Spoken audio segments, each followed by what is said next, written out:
Let's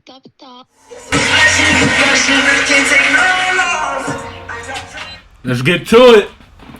3, 2, 1. Top Hill episode 144. Nope. Shit. I was guessing off the top two. Right. 144. Top Hill episode 145. There we go. Hold on. And she's back, y'all. She's back. That's crazy. I was just going off of memory. Like, what do you think the last one you said was? Right. 3 came to mind. I ain't gonna lie. I mean, you was technically right on that part. You know what I mean? But it is what it is. I should have been thinking a little bit better, though. Think ahead. Welcome to another episode of the Top Hill Podcast. I'm your boy, Mr. Top Hill Pod, a.k.a. E-Money Boss. And I'm your girl, Jamila, with her own boss. And contact of the week. What? I kind of want to play something. Go ahead. I don't know if I can. Why not? I don't know if I'm allowed. Do it. You sure? Yes. Okay. All right, guys. Yes, you don't say. So, I'm about to be on some bullshit. Hold on. Oh, God. And I'm trying to say. I'm about to be on some bullshit. All right, guys. We're going to start highlighting each week different businesses and different successful people each week and highlighting them. If you guys have any suggestions of who should we talk about, please let us know. Send us in the comments and let us know. Because we want to continue to push wealth and help people see more positive things, and highlight the more positive stuff. You know what I mean? Like, we don't have to always, focus on the negative and stuff like that. Let's see what are other people doing. Where did they come from? How were they able to overcome? And how can other people, follow in those footsteps or be inspired by that as well too. So I know there's a lot of people in Ghana that have businesses, or in Nigeria have businesses, Kenya, South Africa. Like, let us know. We would like to highlight them as well too. This week, starting off, we want to highlight one of our greats, man. And where is my son now? This is his song right now. Is it really? He sings every day. Does he really? Oh, man. This is his song. This is my song too. Hold on, man. While I get everything up. Top. And this make you think about him. Yeah. When the song starts playing, guys, let us know in the chat who y'all think we about to start talking about. Oh, shit, I almost snitched a little bit.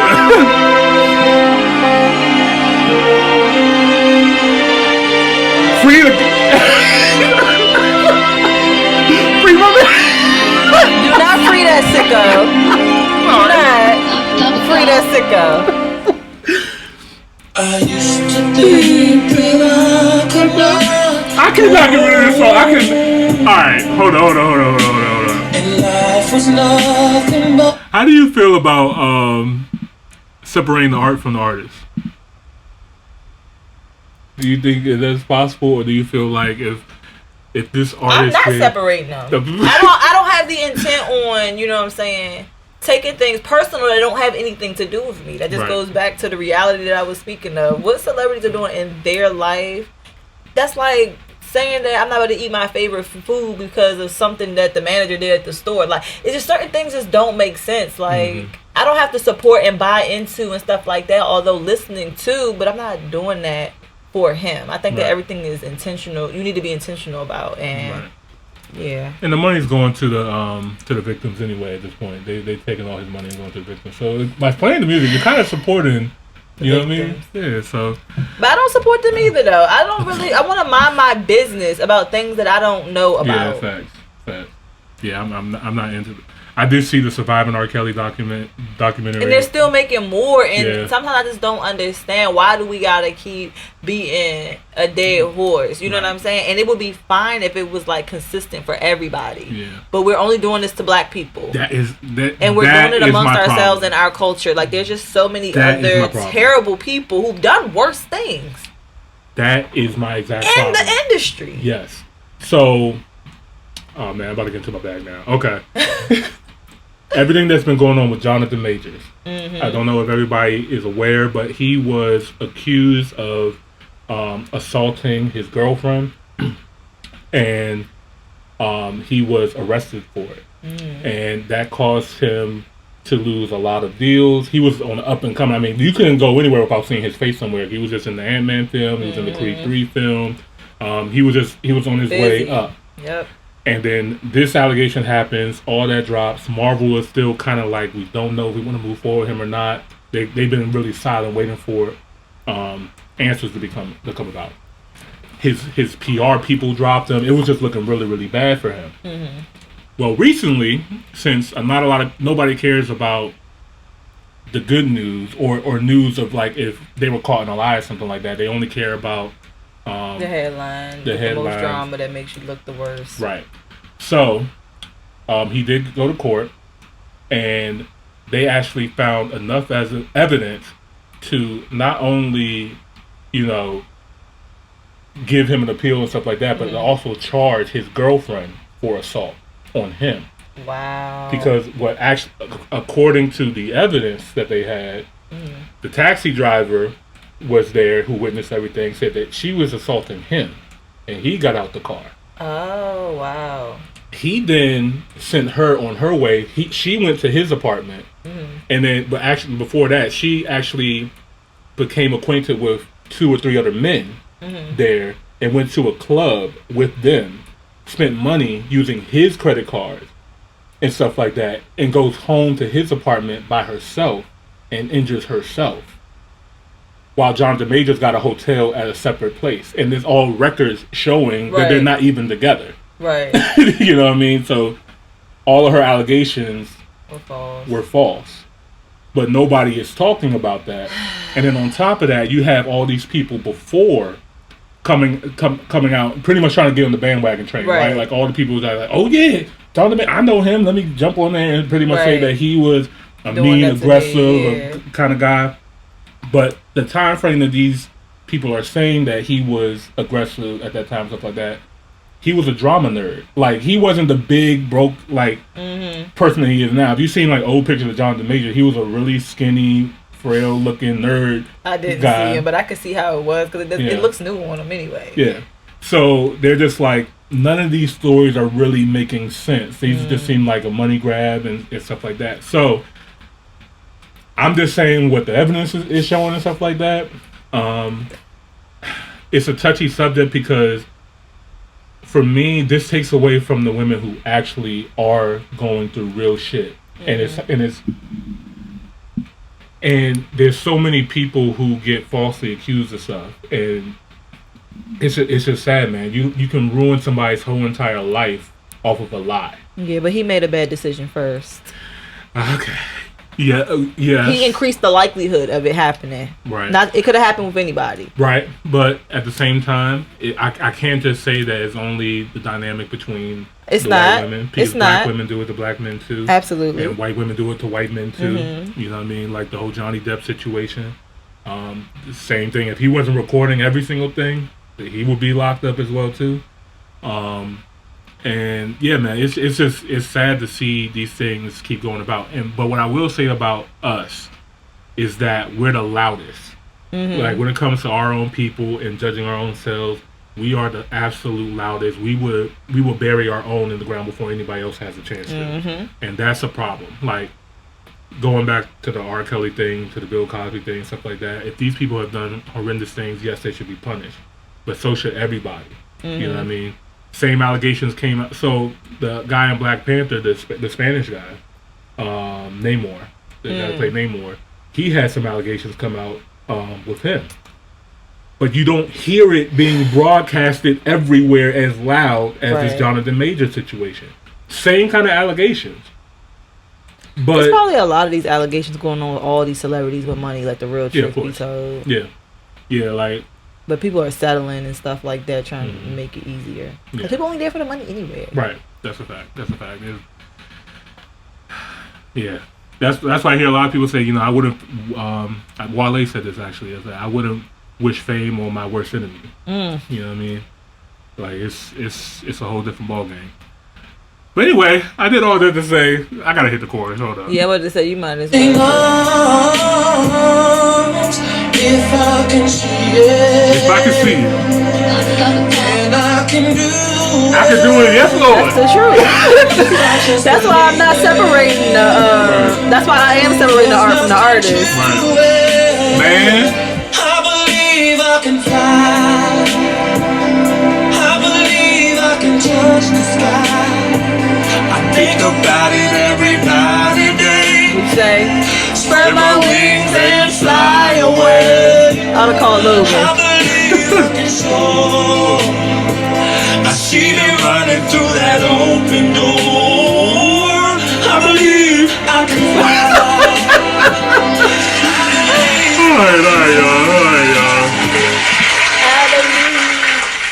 y'all. Okay, that was good. So, do you guys know who we better talk about from that song?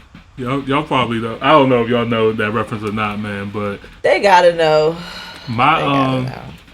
So I go to Space Jam because that's probably like my first. At my age, you know what I mean, seeing Michael Jordan in that way and stuff like that, watching the games, Chicago Bulls games and stuff like that. But yeah, Space Jam was my movie. That was my absolute favorite movie, and if you guys know, they opened it up with this record and everything. So guys, we just watched this movie the other day too. Oh, Space Jam? Yeah. 1, not 2, right? 1. I haven't seen the whole 2 in its entirety. Yeah, couldn't get me. Yeah, man. I tried. Me and Logan. Logan couldn't even get into it. For real? Mm-hmm. I mean, I get they tried to make it modernize, but that was a drop. That was anyway. Michael Jordan, man. He is one. Notice a lot of people will refer to him as the GOAT, one of the greatest players of all time. Multiple world champion. But the reason why we wanted to highlight him, not so much for what he did on the court, but more so off the court and his business ventures. So I recently was with my family. My brother and my mom came over, and we wanted to watch a movie and stuff like that. So we saw that Air, which is a documentary, not so much on the story of Michael Jordan, you know, in the NBA, but the story of the Air Jordan shoe. Okay. And how that came about. And there was so many things I completely forgot about at that time. This was early 90s, I believe. And Nike was not the prominent company that it is today. Right. You know, it was third to last place when it came to it. Like Converse was way more popular. Adidas was really the most popular shoe at the time, and popular brand, probably like athletic wear brand altogether. It had a nice run, had a really big run, and then you had, and it's still running, yeah. Problems, but still up there, right? And Adidas at that time, people. I didn't put 2 and 2 together, but this was the Run DMC era. Right. And that's what I'm thinking about when I'm thinking back then, that whole era, I'm thinking Adidas. I'm not thinking Nike. Everybody was wearing shell toes, the tracksuits and stuff like that. That was the style, and that's where all the NBA players wanted to sign with and wanted to go with because they were the big dogs. They were giving out the most money and stuff like that. And Nike was pretty much just a running company, Nike shoe running company, and it just wasn't. Reebok was probably bigger than Nike. Reebok was bigger too. Reebok was lit. Yeah, so this one guy decided to take a chance, and instead of spreading themselves thin, they had a certain budget that they had to make, and they was going to try to get 3 players from the draft to sign with Nike with their budget, but instead they took all that money and invested in one person. And they decided that they wanted to go with Michael Jordan. Well, everybody wanted Michael Jordan. But one thing that made him stand out, he did some unethical things. I'm not going to tell the whole story, but it's just when you believe it, you know what I mean, you manifest something and you really truly believe in yourself, you know, sometimes you gotta make a way. You know what I mean? And I didn't know like how important his parents were at that time. Like Michael Jordan's parents were so smart, so smart, and you gotta tip his hat to him. His mother was played by Viola Davis, and she did a hell of a performance too. They called. He actually went to their house. Kind of skipped over the agent, just went directly to the house and talked to the Jordan family and everything. And he pretty much said that I can pretty much predict what everybody is going to say to you. Like what Adidas is going to say, what Converse is going to say, blah, blah, blah, blah. They're just going to want to add you to their roster and stuff like that, but we want to actually do something different with Michael. More exclusivity. Right. And so it seemed Michael wasn't really feeling it either, though, at the time. You know what I mean? He's young, coming out of high school. It's like, hey, I'm not trying to wear no Nikes. But they decided to go with Nike under the condition that Michael Jordan was get a percentage of ownership in the shoe. Okay. And every Air Jordan sold, he will get a percentage. And that was unheard of at the time. Like they made all kind of rules on how the players couldn't do it. Like, we just pay you a salary, you get paid this, that's it. And this is kind of where the slogan "Just Do It" came from as well too. Like with Nike, you know, their slogan like "Just Do It." Yeah. Oh wow. So like the CEO of the company at the time, like at first they weren't getting along with like trying to figure out how they were going to do this because this is a big, huge risk. They're already like in last place when it comes to basketball, but they weren't even thinking that basketball was going to be like as what big it is as it now. Yeah. And if people were even going to be wearing basketball shoes as a regular, you know, so. He's like, man, just do it. He did it. They didn't even do it. He did it. Right. And so today, I believe Michael Jordan makes $400 million a year just off of his shoes alone. So let's see. How much does Michael... They got it right there from Nike. Okay. Yeah, so he has a 5% earning from the Jordan brand itself, and estimated around 130 million per year, even to this day. But yeah,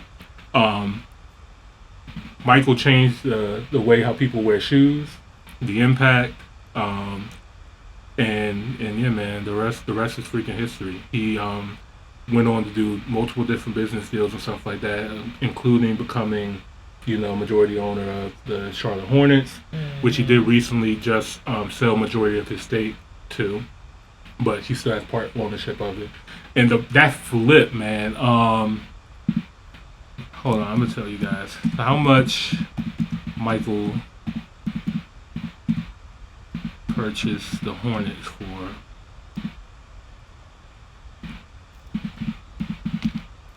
I cannot spell right now.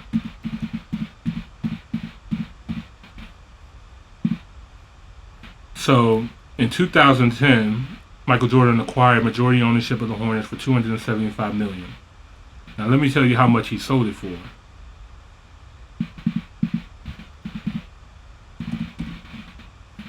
$3 billion.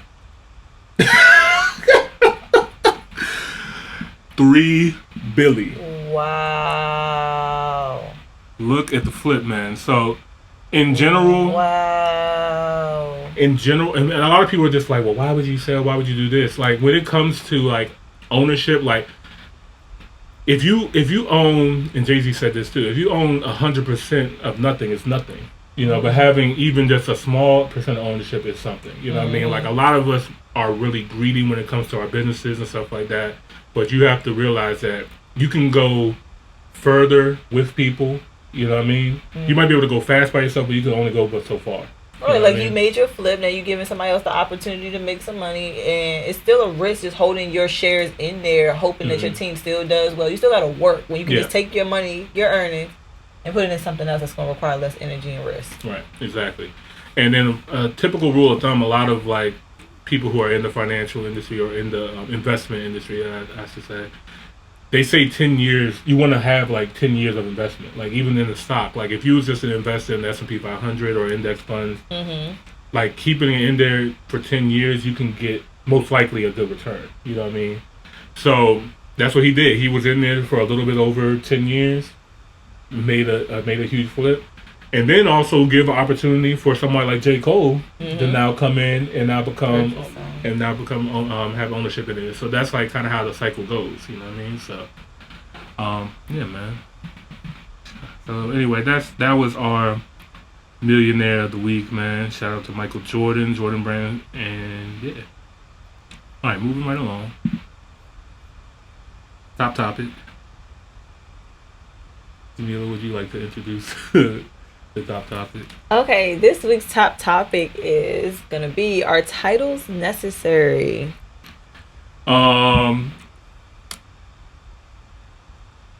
Yes. No, I don't think so. I think it is what it is. You know what I mean? Like, is it necessarily need to be a title, or can we have a conversation just know like this is what it is? Like, but if we having this conversation, we just might as well have a title. Well, why do we need the title? Because why not? Because why not? Why is the title so important? Because why isn't it? You keep answering my question. Because that's what it really boils down to, is if it's just not that deep, then why not? What's bad about the title? Because not having a title could pose some problems if it's not established. Because it's given secret. That's like the whole world knowing that we together, but there's no title. Like, what is the whole point of everybody knowing that we together if we're not together? But we together when I'm with you, you know? But people, when people require titles, they'll be already doing everything that encompasses that title. Mm-hmm. You know what I mean? You're not going to ask for a title for somebody you're only seeing once a month. You know what I mean? He says, when I see you, like, nobody's asking for a title if I know I'm just seeing you here and there. I mean, unless I'm wanting a title and I'm now wanting to, you know, I think both get more time. Because you get to the relationship and you only see somebody once a month and not get more time, because time comes with this title, right? But there's so many times that, you know, you get the title and then people change up, people switch up. It's like, okay, shit, I got this now, so. You're right. And I'm not saying the title is everything. Mm-hmm. I'm just saying it's necessary. Mm-hmm. Your boy Drake had a great record. Hold on, I'm trying to see if this is the one.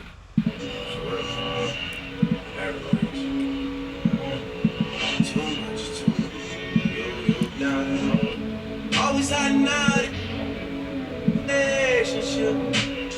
Why are we wasting our relationship on a relationship?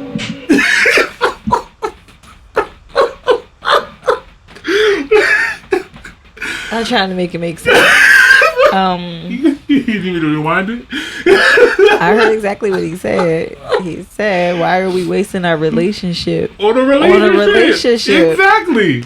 What? You heard what he said. That's just like saying, why are we wasting our friendship on a friendship?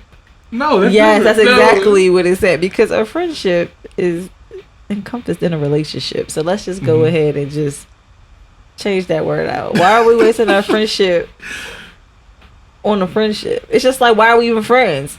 That's like, what? Why are we even in a relationship? Oh, man. I don't know. Sometimes I just feel like... I feel like he was just saying, why are we even in a relationship? I'm trying to break that down. No, he just said, like, why are we wasting our relationship on a relationship? Everything so what are we supposed to be doing it on? Like, if we're... Mm-hmm. I don't want to say waste, because it's just like... we're not going to waste it on a relationship. What are we going to waste it on? Yeah, man. Yeah, stop going along with that toxic shit and you don't even have explanations. It doesn't make sense. It made so much sense when I heard it the first time, you know? Because it's not making sense. It's not making sense. Why are we wasting our time on a relationship? Yeah. On a relationship. I'm trying to wrap my mind around it. He's like really trying to think hard. Oh my god, man. Titles are necessary. I wouldn't say necessary. Because sometimes titles can get you really jammed up. Like, I seen something recently where... How do you feel about prenuptial agreements? They could be necessary. You think they're necessary, right? Yeah. For certain relationships. I don't think that it's necessary for all relationships and stuff like that. Like, for real, like, some people need to get over themselves. Mm-hmm. But, and then some people do need to help provide for people that they know that they got out in situations, whatever the case may be. But some relationships, you got to protect yourself, especially if you didn't know somebody before they were rich. Right. How I see it, like, if you're going to, marriage is a contract here in the States, you know what I mean, where they kind of bleed things together. There's a lot of liabilities and stuff that can go into it when you become married. It's very, and it can be very one-sided if things do not, you know, pan out, you know, good. It typically leans one way. So, you know, it's like if you make a big purchase, if you make a very big decision, typically it comes with insurance. You buy a house, you have to get homeowners insurance. You buy a car, you have to have car insurance. If you get married, I think you should have marriage insurance. You know what I mean? But that's not even a smart business plan when you really think about it, because the insurance business model is set up off of the funds being sent to people from people who are not using their policy. Facts. Like, it's just the likelihood of the amount of people that are going to file a claim versus the people that are paying every month, whether it's a high premium or not, that aren't going to use it. Right. Marriage, the premium on that, it gets used. It's going to get used but it gets by used. almost everybody. But who funds it? Where does the money come from? Like, so if somebody gets divorced, where does the money come from? It doesn't. I mean, they're both spending money for lawyers.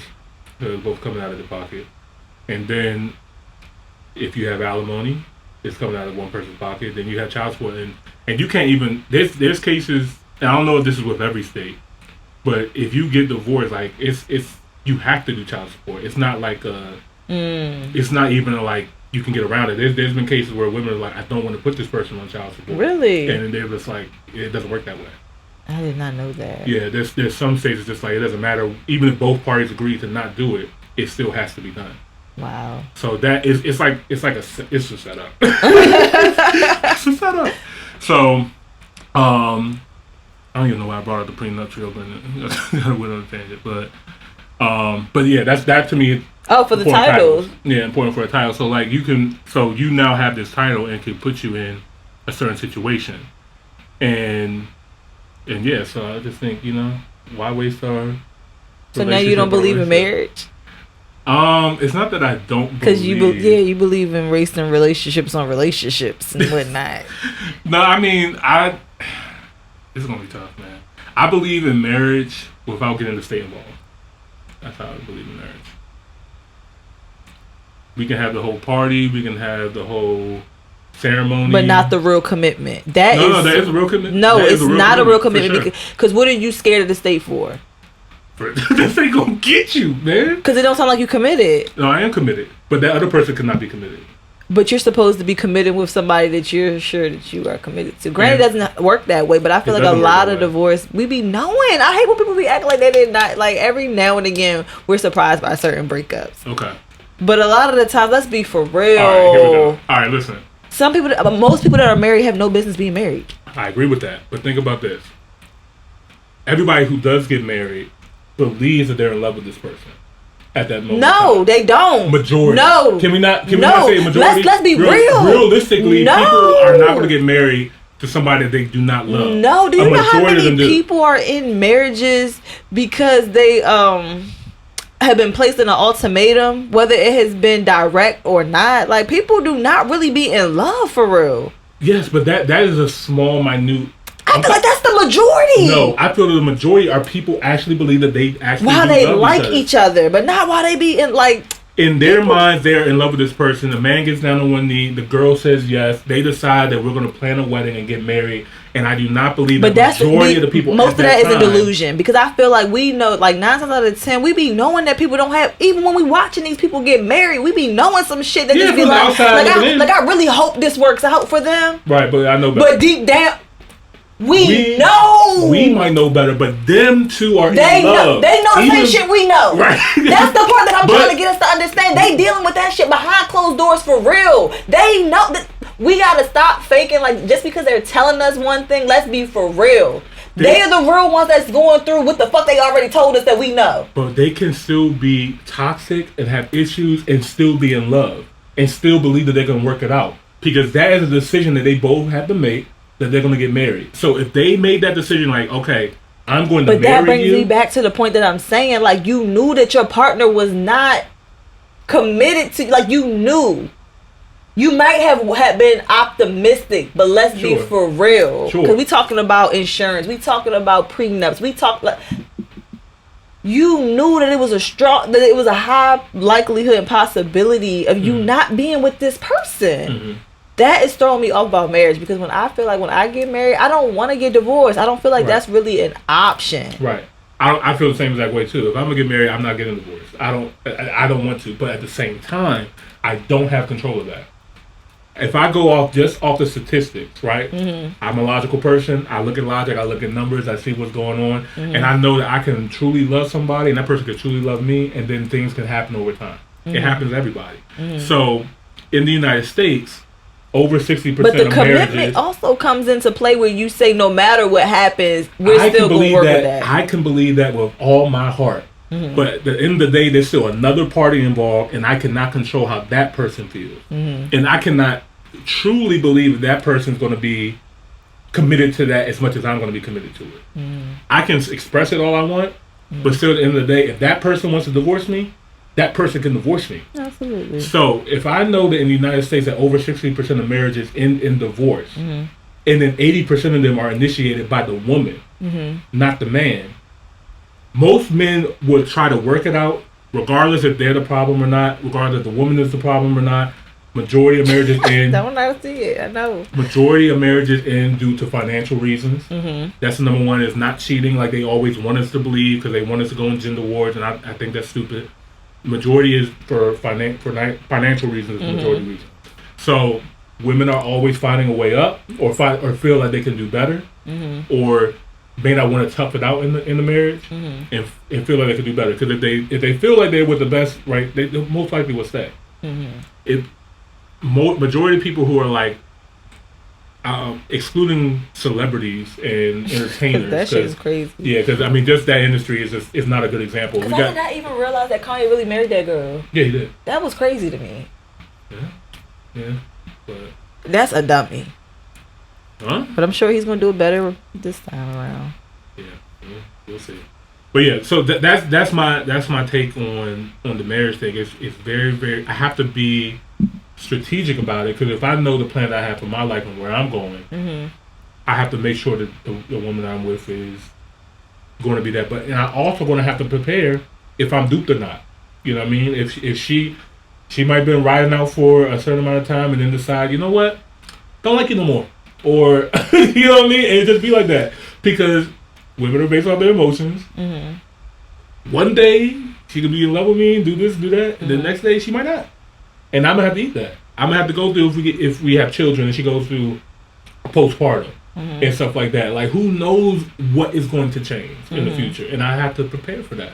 So it would be, to me, foolish of me to go into a marriage and either not have a prenuptial agreement, or at least do marriage between without the state involved. I feel like with that party, that is actually true.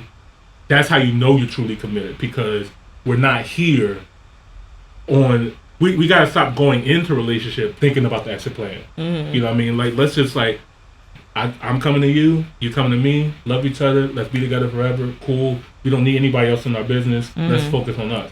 Now, I do not believe in a woman coming in and I'm taking care of her. She might have quit her job and stuff like that, and if we end up not working out, I'm leaving her high and dry. Yeah, no, that's the foul ass shit. That's crazy. Like, I would never do that, especially if you're like the mother of my children and stuff like that. I'm not going to allow that to happen. Like, I'm still going to fund you in your life and make sure that you can get on your feet. But you ain't going to rape me. Basically. Yeah. You're not going to take me, because it's not even the case like you. Like, the state could be involved. Like, well, Imani made this amount of money the last year, so you can. It's just off of my income, not based on what you actually need, and that's the problem. So. Cause who you tell me what the fuck I need? Right, exactly. Like, I need everything. Yeah. All of it. It's stressful, man. So that's my thoughts on it. All right, guys. You ready for the reactions? I only got a few in me. I know. So do I.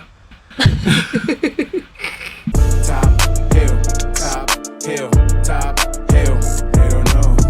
Top hill, top hill, top hill. Just subscribe.